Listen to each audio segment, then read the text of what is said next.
It is not the technology. We cannot say let the technology do the improvement. It is the human that can solve the global issues. It is not the technology. So what we want to see now, more and more people, so-called sustainability professionals, identify themselves. Sustainability careers and green jobs are on the rise. People don't call themselves project engineers just because they are qualified project engineers. But what exactly will they contribute if they are a project engineer? They have to contribute to the company's sustainability. And this is where, if they do not get involved in the company's sustainability, the impact of their work will not directly give the result of as needed in the sustainable report. So it has to have a direct involvement. So this is where we believe a lot of people are already in this career. But to what extent they are knowing the tools on how to be a supporter of sustainability. If you look at all these jobs, it looks more of technical engineering jobs because they are very much involved in the infrastructure, in the hardcore of the job.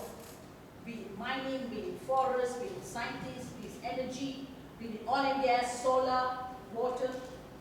It looks as if it's very energy oriented, but actually it's not. They are very much as the person who's supposed to implement it, but they cannot be alone. It has to be a teamwork. So the teamwork must come with even people from the lower end. Therefore, entry-level jobs, graduates, they need to be taught on how to be part of that sustainability framework so that they can then get a job. They can't say, I am just a graduate of chemical engineer or graduate of petroleum engineer. When you ask them about sustainability, I have no clue. So we ask them, what exactly are you going to contribute to the company? They have no clue because they don't understand what exactly the outside people are really calling for, neither do they know how to contribute to the company. So we are trying to tell here, we want to work with universities, and I'm glad here you have Mr. Malaysia Pahang here, Kartina, who is very much driving now the initiative to set up a sustainability center of excellence in the university. We have had a few other universities, UTHM, UTP, a few other universities. We have Sunway College earlier. They all already developed some kind of framework on how to introduce the sustainability framework into the curriculum of their courses, be it for accountants, be it for their lawyers, be it for their engineers, because it is already a growing subject. The most famous university right now in US is University of Wisconsin. That has got a graduate program of sustainability. So it is a term like an engineering term.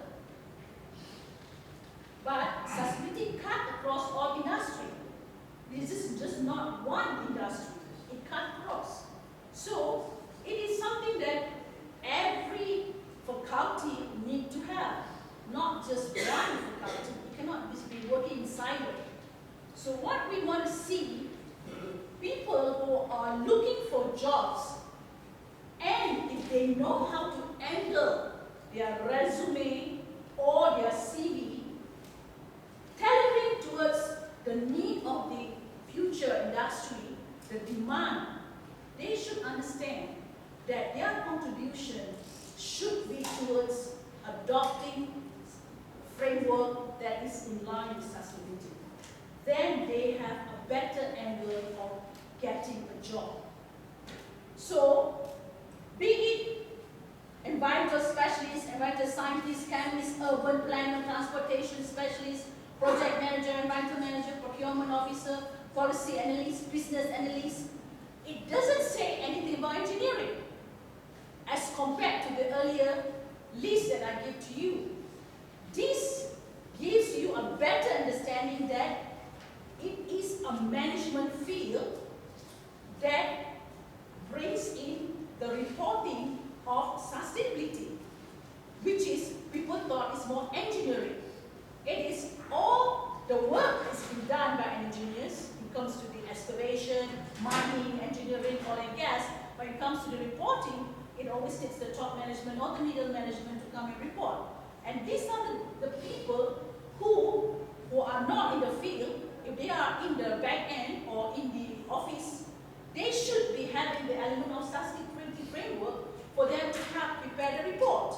And normally the field people don't prepare the report when it comes to sustainability.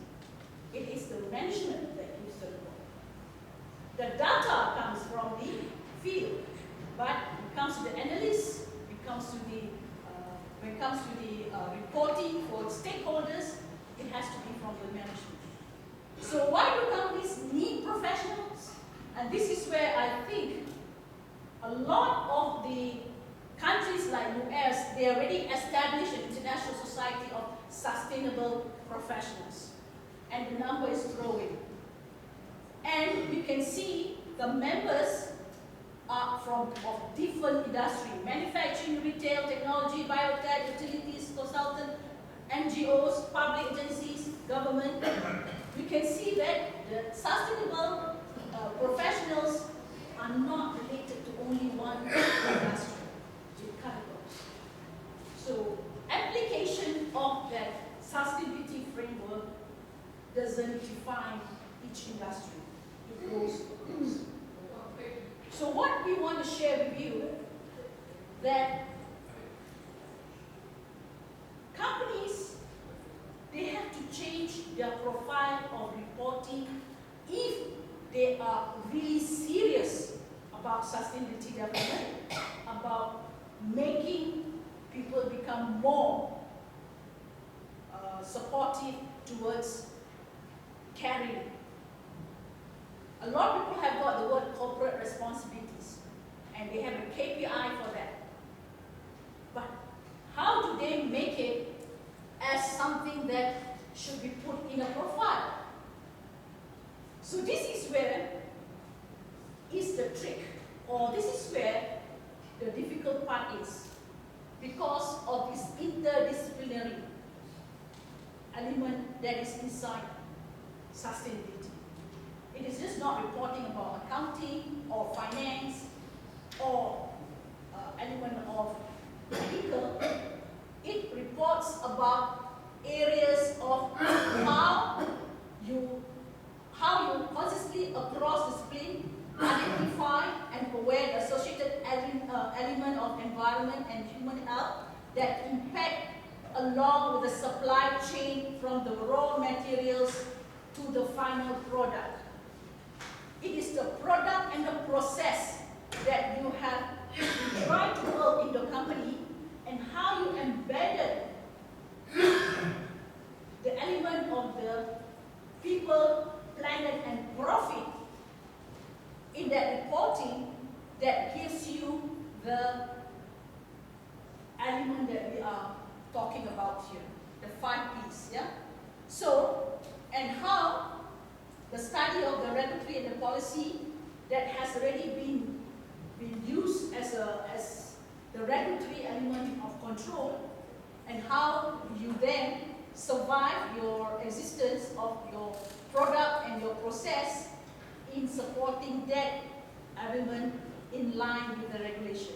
This is why the interdisciplinary element here is the argument that it is not something that you can talk alone or be alone to do it. It needs a workshop. It needs a discussion, a group discussion, a cross-disciplinary discussion. And this is where I believe if you are going to go about doing sustainability report, there is the need for a workshop to be done for all the disciplinary to come together and analyze the statistic and come up with the triple bottom line report, which is the people, planet, and profit, plus the product and process through an engaging interdisciplinary framework and earn a sustainability report. I think this is what I'm trying to come out for the last 10 minutes to explain to you that the art of coming out with a sustainability report is an interdisciplinary one. It is not the pass it over to the engineer, or give it to the accountant, or give it to a lawyer, or give it to someone to just finish the report. It is a discussion that needs to be, we call that, need to be facilitated by a coordinator, where the framework will be applied for them to come up with a report. Okay? So this is where, what exactly do they need to, what exactly the tools that they need to have to embed the 5 P's and to look at all the sub-elements under the 5 P's and come up with the report. And this needs a coordinated effort where only it can be done through a certified framework. When we talk about framework, it is not a framework that is designed by somebody that can claim that this framework works. It has to be a certified framework. So anyone who uses this certified framework and can apply the certified framework are the people who have already gone through some element of examination where they are certified to be people who knows how to adopt it. And this is the reason why we are in existence today, is we want to recognize the people in Malaysia and over the world who have come up with the effort to be a certified GPM-bee, and this is where they are the change agent to then coordinate. Remember I mentioned about the sustainability professionals? They are the professionals that can now coordinate the P5 framework or elements into the framework of the PRISM method, where they can then know how to bring the interdisciplinary framework into action.